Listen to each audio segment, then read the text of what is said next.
Imagine your network's perimeter, your trusted router or switch, being quietly turned against you. A hidden implant, invisible, silent, planted months ago.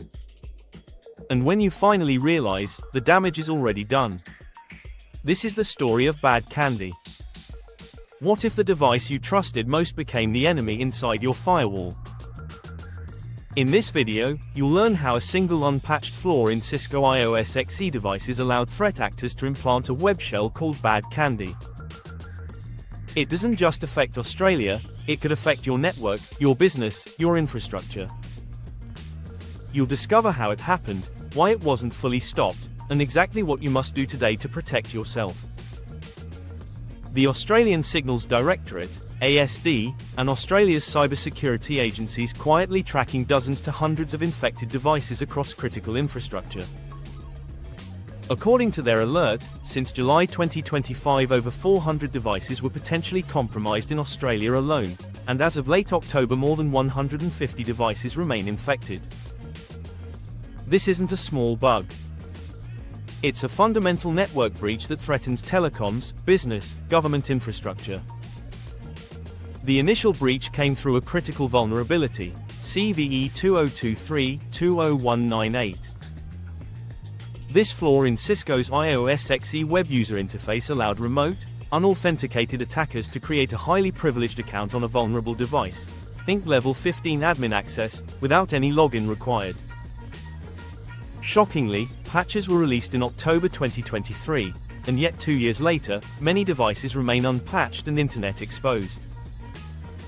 Once the attacker had that access, the stage was set. Here's how the attack works: fast, silent, and brutal.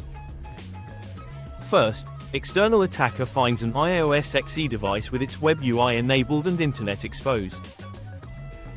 Then, exploiting CVE 2023-20198, they create an account with privilege level 15.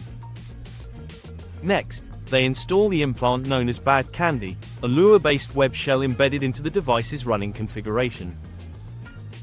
The implant itself doesn't survive a reboot, but the privileged account it created does.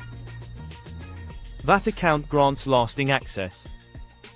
From there, the attacker can intercept traffic, create tunnels, move laterally across the network, exfiltrate data or stage further attacks. According to ASD, in many cases the implant is removed, but the root cause isn't fixed, so the device is re-compromised. This is not just an exploit, it's a persistent intrusion loop. The key mistake: organizations boot the device, remove the visible web shell, breathe a sigh of relief, and stop. But they never patched the underlying vulnerability or hardened the device. That leaves the web UI still enabled and the attack surface open. Worse, ASD has identified that threat actors are detecting when the implant is removed, and immediately re-exploit the same devices. The escalation is real. While this started as simple access to a device, it becomes strategic espionage. Compromised routers and switches in critical infrastructure become vantage points for man-in-the-network attacks, surveillance, supply chain disruption. The warning is clear. This isn't about ransomware or theft, it's about control, visibility, access.